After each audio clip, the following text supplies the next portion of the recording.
We are delighted that you're joining us for another podcast of Wake Up Aligned, and it is the podcast for chiropractors where we get to talk about chiropractic lifestyle, and topics of interest. You can contact us through our email, and that is mailbag@amcfamily.com. Thank you so much for joining us for another episode of Wake Up Aligned. I am your host, Dr. Shannon McMurtry. It's always a pleasure to have you along with us. I have a very dear friend and a guest in studio with me today. It's Dr. Greg Miller. Greg, would you say hi to everybody? Greetings, all. It's a pleasure to be here. You would say greetings if I asked you to say hi, wouldn't you? Mm-hmm. I would. Yeah. And I did. Yeah. You keep me guessing. That's part of what I love about you. Dr. Greg is joining me for a conversation on something that is extremely important in the relationship that you want to develop with your patients. Now, there's some assumptions about that relationship and the importance of that relationship on our end. And I want to get those out of the way first, Greg, if you don't mind. I want to kind of set the stage and set the framework for what the ground we hope to cover today. But assumption number one is you are a health care provider, not a pain manager as a chiropractor. If you're listening to this, then my assumption about you is that you want to provide the best health care you can to your patients, and you are not solely motivated or only believing in the pain management side of what chiropractic can do for people. Assumption number two is you want to provide the highest quality care you can to your patients. It's not about the quickest care or the path of least resistance or what's necessarily the most convenient for your patients. It's about what they need, no more, no less. And you make those recommendations knowing in your heart that if it was your family member, you would have recommended the same, right? That's quality. Another assumption is that you hope to have a long-term relationship with this person, that your greatest joy is not seeing them recover from their symptoms, but it is seeing them express optimum health and reach a point where they are sustaining and improving on the good results that they achieved. I'm talking about wellness and maintenance. And those checkups that we know are so critical and so important for people to really express their health to the best of their ability. So those are the assumptions that we're bringing to the table. And now that those assumptions are out of the bag, I want to talk about something that we in our company called the need behind the need. Now, you don't have to call it that. That's our phrase. And it, basically means what is this individual's motivation to get the help that they need?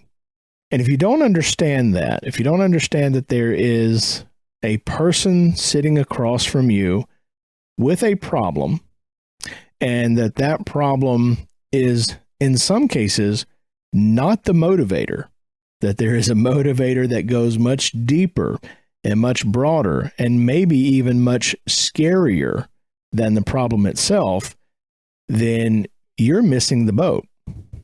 You're missing the boat on what that relationship needs. As a provider, you need to understand those patients. That is one of the most important, critical first steps to establish is, Greg Miller, I understand what you're saying. I understand what you're describing. I've seen this many, many times.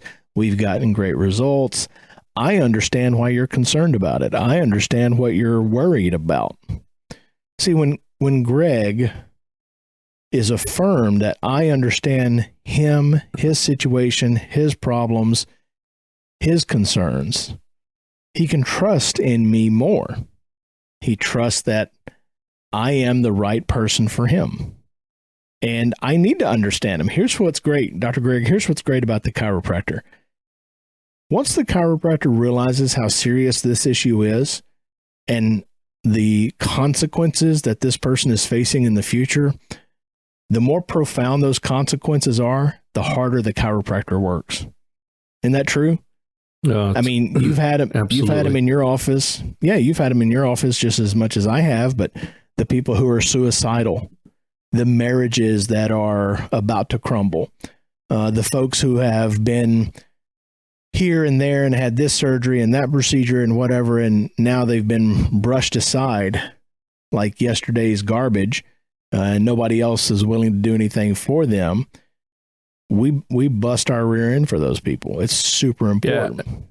Yeah. We need to not go too far past that, because the thing that was in my innate mind as you was just sharing those things is that so many times our patients have been let down and so disappointed by the healthcare system that the fact that they're even in our office is probably an outstanding thing. Somebody has drugged them in there in many cases because they've spent so much money and they've had so many promises made, and here they sit with the same condition. Potentially it's even worse, and they've lost trust. They've lost hope is really the word. Absolutely. So we're talking about these qualities, these attributes that the patient is concerned about, and us as providers understanding what the patient is going through and what's happening. And now we're getting to that motivation for care. Listener, have you ever sat down with somebody that describes a problem that's been going off and on for years or decades, and now they're sitting in your office and they're saying, I'm looking for help? Has that ever made a bit of sense to anybody? Like, you've been dealing with this problem for 25 years, and yet now that it is September, you're looking for help. Mr. Patient, why are you doing that? What's the patient say? Well, I'm tired of hurting. All right, you've been doing this for 25 years and now you're tired? See, something isn't true in that. Something isn't right in that. And if you've ever had that experience, and you have that experience in the future with other patients, you're going to love what we cover today. We're covering the motivating factor for care, and that is always found in the future. The future of the problem, the future of the concern, the future of limitation.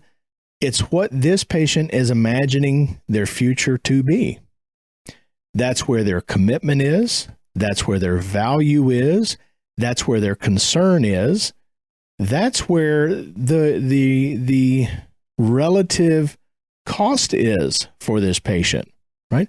People are not getting $100,000 surgeries because they're having a nuisance problem today. They're getting $100,000 surgeries because they are scared to death of what their future holds. And we're talking about things like their job. If someone cannot perform their job duties because of the problem that they're having today, and they're sitting in my office looking for help, they may never mention the job to me. And if I don't ask, I may never fully understand that that is part of their decision process on getting the help.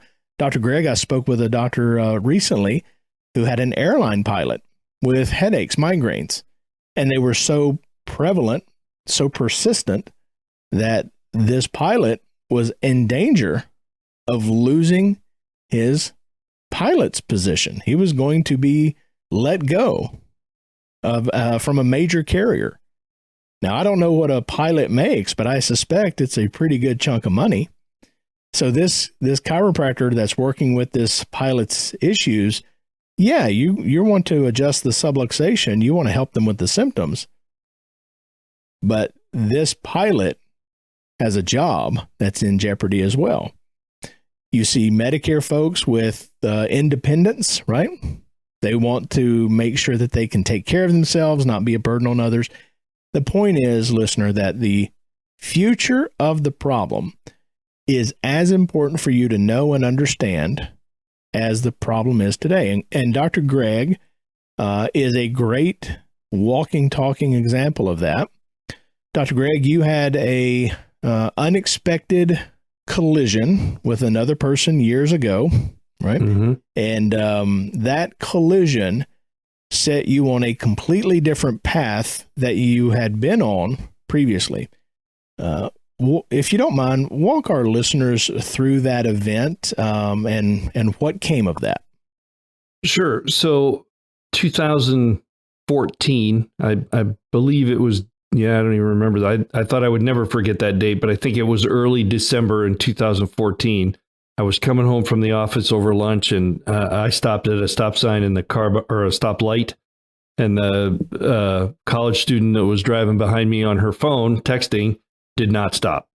Ultimate outcome of that is both shoulders were torn up, exact same injury as it turns out in both shoulders.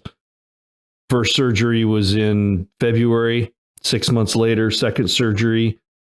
And it absolutely changed the course, because as a Gunstead doctor, the chiropractic care that I delivered is very, very quick thrusts, very deep adjustments, and my orthopedic, and we battled it out back and forth, and there was no way he was going to let me go back to doing what I was doing before, because he said, I can, if you tear this, I can't go back in and fix it again. This is a one-time fix. You're done. And if you do it again, you're going to have significant consequences from making that decision. So I'm in a situation where it's interesting. I mean, there's so many different directions we could go with this, but ultimately, all three of my boys were graduating. My oldest son was graduating from college. My middle son, who, a lot of you folks know who Kate is, but he's my Down syndrome boy.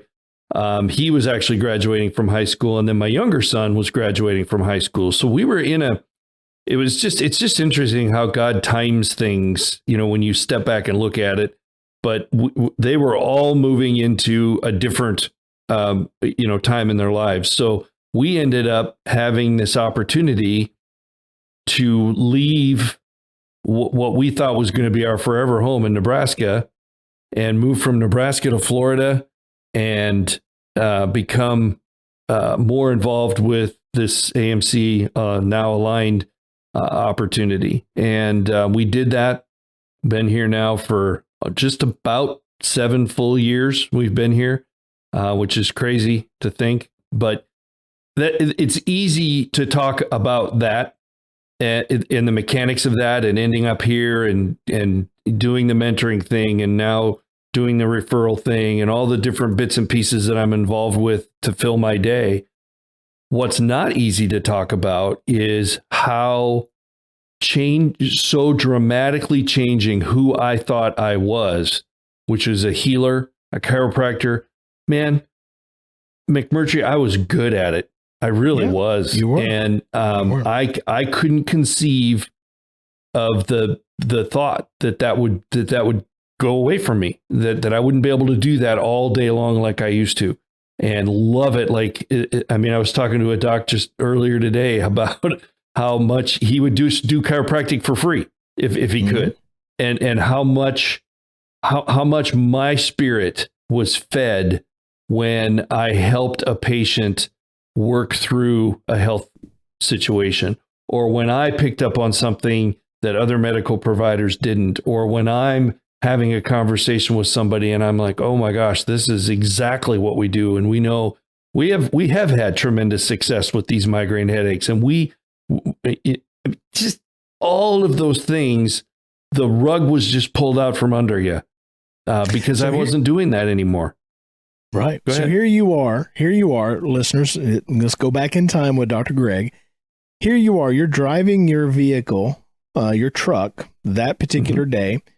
Your identity is, I'm a chiropractor, I'm a healer, I'm good at it. You're not worried or concerned about your future in your business, your future in your clinic. You are steadfast in what you do. You're steadfast in who you are. You have, in that time, in that moment, you have certainty as much as you can have in this thing called life. You have certainty in your career and what you're going to be doing basically for the rest of your life, as long as you're physically able, correct? I absolutely did.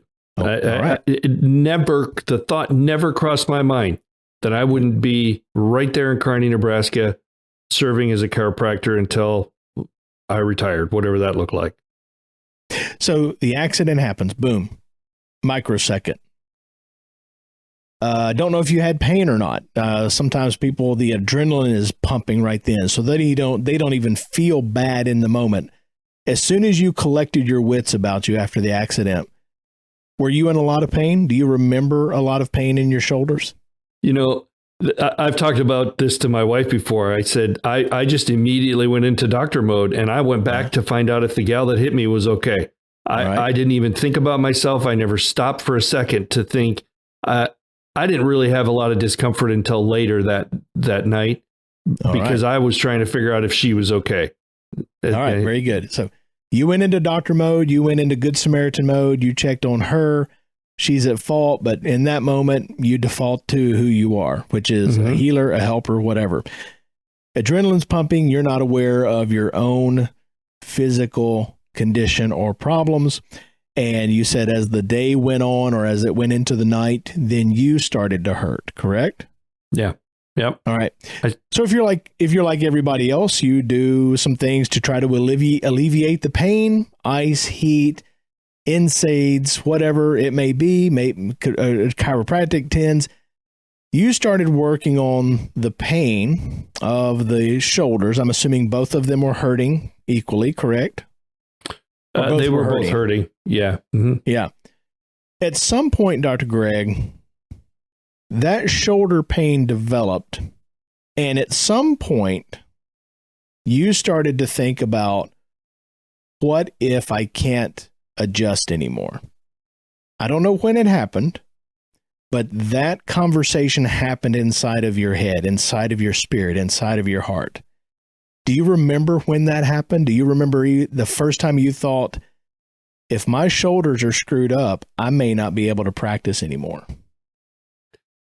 Yeah, I do. And it's further down the line than you think it is. It was after the second surgery, because all the way through the recovery and the rehab for the first surgery, the PT was, and I did everything I was supposed to do. I was a really good patient because I understand the importance of that. And then had the second surgery, which, by the way, that was one of the hardest things I've ever had to do, was to pull up to that surgery center at 3:00 in the morning or whatever it was and go back in. Because the first time I was pretty ignorant. Second time, the whole different story there, because I knew what was coming. But it was toward the end of the recovery of the second surgery. So it was almost a year later, after that actual accident, that I started to have thoughts that, wait a minute, this might be a career-ending injury, because I had been led to believe all along, because we were talking about it. I talked to the surgeon about it. I'm like, I am ready to get back into practice, and never said anything until we got to the end of the recovery of my left shoulder, and then all of a sudden the conversation changed, and I started to realize, wait a minute, this is something that he's not going to let me go back and do. So in that moment, when you have that thought of, what if I can't go back into my identity, my career, the thing that I know I'm good at, you have to have an emotional toll. There's got to be an emotional component with your identity in the balance with how you have crafted your whole, like, the pride that you have and the job that you do and what you're able to do for patients, whatever. And that emotional toll typically spills over into family members. Like, we're short and grumpy with the people around us, and we're having our own stress journey inside of our head. Were you dealing with an emotional toll of that identity and that career? Yes. And as we're talking about this, it's probably a really, really good thing. And maybe it was intentional on his part that he didn't let me have that conversation until I was at the end of my recovery, because that was a dark time in itself. Just sure. You can't do anything. You can't, I wasn't providing care for anybody. It was just a hard time, that recovery. Had I known then that I wasn't going to be able to go back, I mean, he probably could sense it. I hadn't really ever thought about that before, but that's probably, I mean, that's just real. That's a reality. I still struggle with on coaching calls. My doctors don't know it. At least I don't think they know it. But every once in a while, we will have a coaching call that starts with I need to hear a chiropractic success story. Your coach needs a story today. And I don't do that with everybody. I just do it on occasion because I need my chiropractic soul needs to hear a success story because I'm not living them all day long, day in and day out. And I don't know if I'm specifically answering your question other than it hasn't stopped yet. The reality of that. See, folks, Dr. Greg went through fear of the future, fear of what will become of me, what will become of what I have known and what I love, and what will I do, and how will I support my family. And there's a cascade of emotions and questions that come once your brain starts going there. Greg, I don't know if you recall, but years ago I had what I describe as a seizure event, right? And I have never had any type of seizure event in my life. And it just so happened at that time at the place where we church and worship, there were 2 other people going through brain cancer issues and treatment. Wow. So I have a seizure. I'm actually on a coaching call, and I have a seizure right then and there on the mentoring call. And from the day that I saw the doctor to the day that I got the MRI, which was 2 weeks later, I have never been more anxious in my life than those 2 weeks. And I remember actually blowing up at my wife, who asked a very simple question about the MRI or something just every day. And I'm like, I am freaking out over here because I am trying to talk to myself every day that I don't have brain cancer, and I'm scared to death, right? It's the fear of the unknown. It's the uncertainty. It's the future was where my head was at. It's where your head is at. It's where our identity is, our value. And that's what I want our doctors, that's what I want our listeners to know right now. The pain and the condition and the problem that's sitting across from them inside of this human body is not nearly as important as where this person is headed in their future. Okay? So, Dr. Greg, let's talk about comparative costs. Comparative costs. With your surgeries, your meds, your follow-ups, your therapies, even if insurance or personal injury or whatever paid for it, what would you estimate the total cost of all of that procedure to keep your shoulders attached to your body was? Between the 2 surgeries, and we're not even going to talk about time out of the office. I mean, there's no income coming in. Just the surgeries, 175. Okay, $175,000. Yep. Okay. If it were possible for you to go back in time and put some amount of money on the table that keeps you engaged as a chiropractor adjusting patients via Gonstead technique with no changes, no alterations, no limitations, like this cup has passed from you. Yes, you had an accident, but this money that you're plopping down on the table will keep you going in your career for as long as you want to. How much money would you have put down on the table to keep everything that you had, to retain everything that you have, quote unquote, lost from the surgeries? I'm not sure there's a number. It double, triple, quadruple what it cost me. Those, yeah. I desperately miss that Greg Miller now. And please understand, I mean, sure. There's a new identity. There have been some wonderful things that have happened because we're here and God works in that. But if the scenario that you're talking about, that would be 6 or 7 zeros behind it easily. All right. Proof positive right there that the value for Dr. Greg was found in the future, and what he could have saved himself from, what he could have prevented or retained about his life was far more valuable than fixing the problem.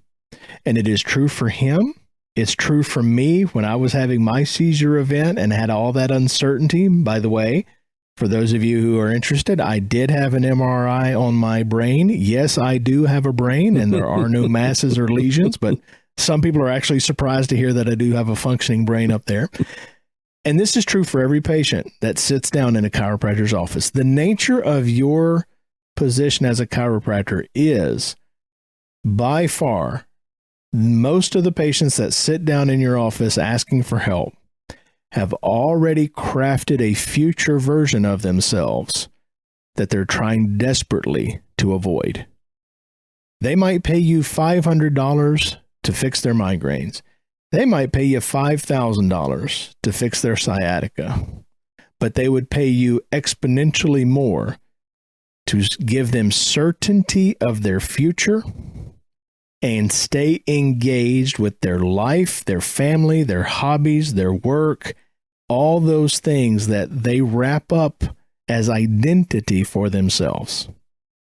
And I want everybody to know it and realize it. Now, there's a secret here that I can't share with you. And the secret is, well, it starts with this. Your patients will minimize in that moment. That's what they do. It's clockwork. It's guaranteed. It's predictable. You ask them about that scary future, they're going to minimize. There's a psychological reason for that I can't share with you here. And there are ways to get past that dodge or that response. I also can't share that with you here. If you need that, you better call AMC Aligned or send an email and say, I need to know what you know. But you're sitting down with them and you're going to have a conversation about their future, and that future is far more valuable. They will commit to more to get the future certainty in play than they will to get their problem of today addressed or fixed. I see you over there nodding your head, Dr. Greg. You got something you want to add to that? I don't really want to add. I just want to affirm. I mean, you are absolutely on target. And I just think about the mentoring calls that I've had over the years. And I agree with you. I think that the reality of the need behind the need is becoming less and less evident. And this is a conversation that has needed to happen. And I hope that the doctors that are listening are truly listening, because that need behind the need, that moment that your patient actually truly trusts you with their future is invaluable. And because they develop that trust, now you, as the chiropractor, you get the opportunity to do the quality care, the thorough care, the health care, the maintenance and wellness care. All the things that you're chasing and wanting come because you understood where your patients were and where their concerns were, and you offered them hope to get that future that's in jeopardy under control and give them certainty. So I hope that this was a good message for you. I'm going to sign off here in just a moment. Dr. Greg, any final thoughts on your side? It's not hard to do. It is not a difficult thing to take the patient down the path of understanding what their need behind the need is. Do not talk yourself into the fact that it's too difficult to do. I'm not going to do this part because it's too important. Your patient has an expectation of you to do exactly that. Don't let them down. Amen. And if you don't understand them, there's no way you can help them fully. Yeah. Folks, I sure do appreciate your attention today. I hope that this has been a eye-opening podcast for you. If we can be of service to you, we are here. We are available at all times, and you can find us in many avenues: phone call, email, website. You just reach out. We'll do the rest. Until next time, this is Dr. Shannon McMurtry and Dr. Greg Miller saying God bless, and we'll see you the next podcast. Follow our show. You can share it with friends, of course, and we'd love for you to contact us at mailbag@amcfamily.com. In addition, you're always invited to attend or join us at a summit. Of course, registration is required. And we would love for you to check out the loads of free content we provide to social media every single week. Until next time.